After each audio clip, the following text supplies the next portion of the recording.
Have you ever said to yourself, I just don't have enough hours in the day? Because I know I have. Maybe you feel overwhelmed by all the stuff you have to do. Maybe you keep procrastinating on important things, or maybe you just take way too long doing things because you want to make them perfect.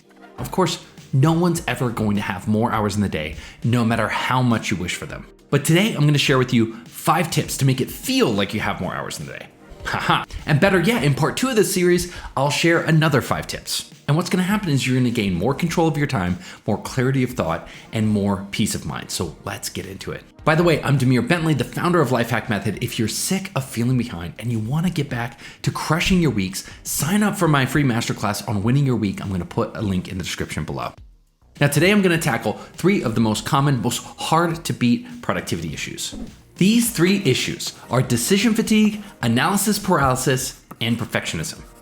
Now, these issues are actually all related.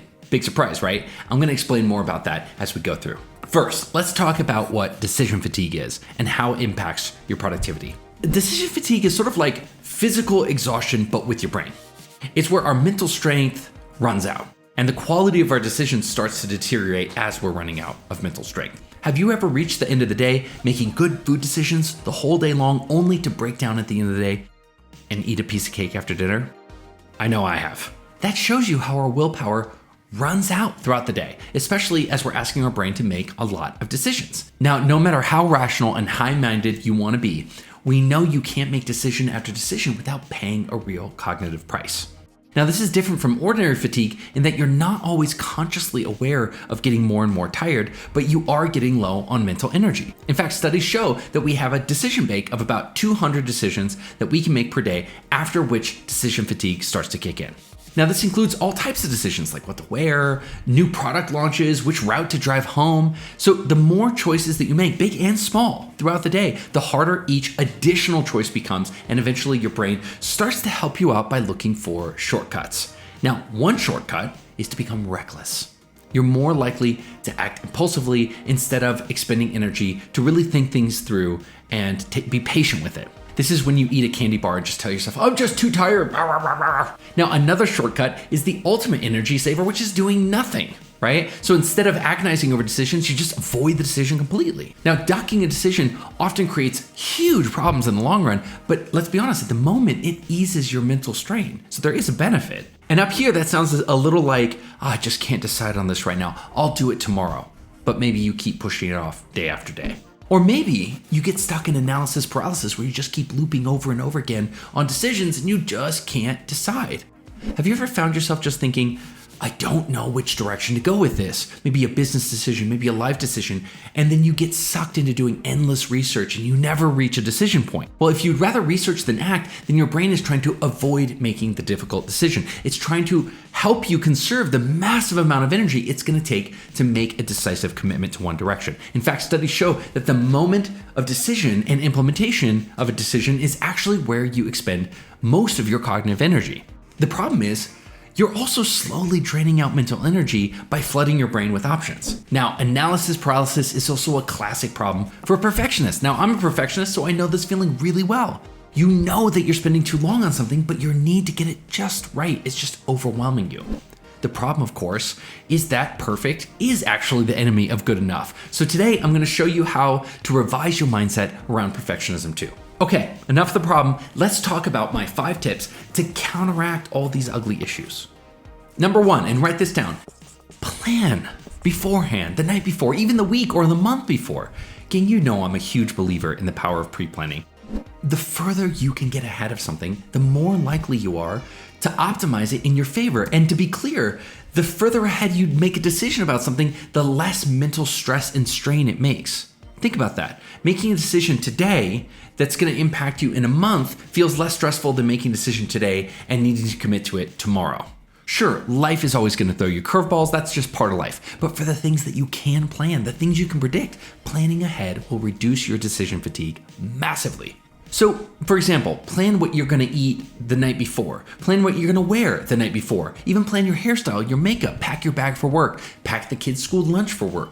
That means tomorrow when you wake up, you're saving cognitive energy and freeing it up on high-value decisions instead of the minutia. Number 2, make big decisions in the morning and definitely don't make big decisions after 4 p.m. Gang, our brain makes the best decisions in the first 3 hours after we wake up. And these are the best hours for other folks if you need them to be decisive.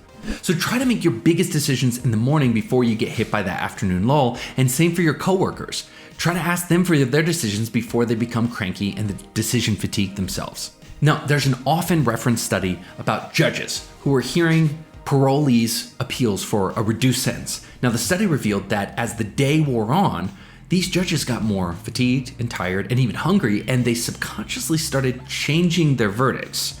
They were actually much more likely to reject appeals from parolees in the afternoon. And it sort of makes sense if you think about it, right? It's an energy-saving shortcut.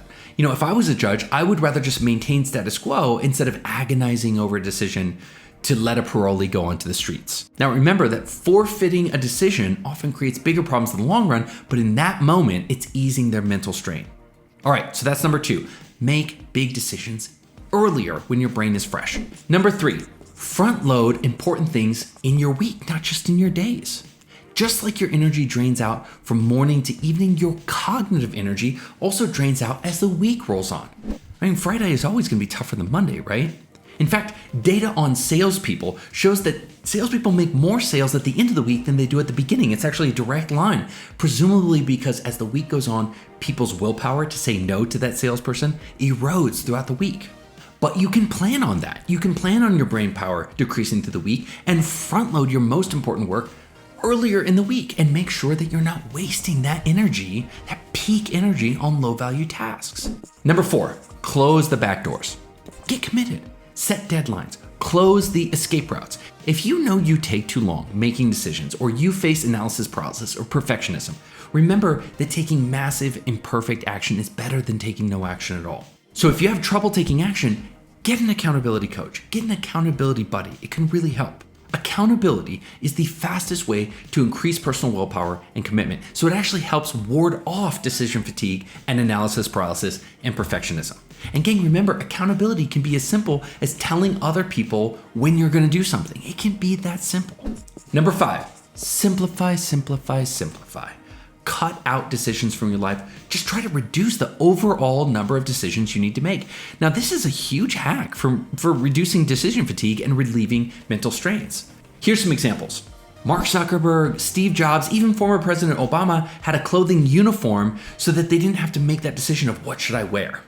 Maybe you could always take the same route to work, or automate your grocery orders through Instacart, or pre-pack your food for the week on Sunday, or decide on 2 different hairstyles and alternate between them every other day. Personally, one of my favorites is that we have preset meal schedules. So instead of agonizing what we're gonna make this week, we just choose between one of 5 different rotating meal schedules, and it just relieves so much cognitive load. I like to say that the arc of life hacking bends towards minimalism, which is just a fancy way of saying that the more you simplify, the more brain power you get back. All right, gang, that's 5 ways you can optimize your life to prevent decision fatigue and analysis paralysis. But wait. What about when you're in the middle of your week and that mental fog hits you hard? Is there any way to come back from that? Is there any defense?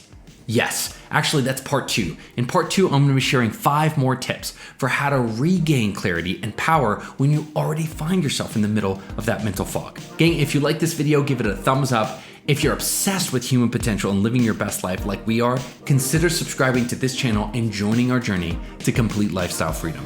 I'll see you in that next video.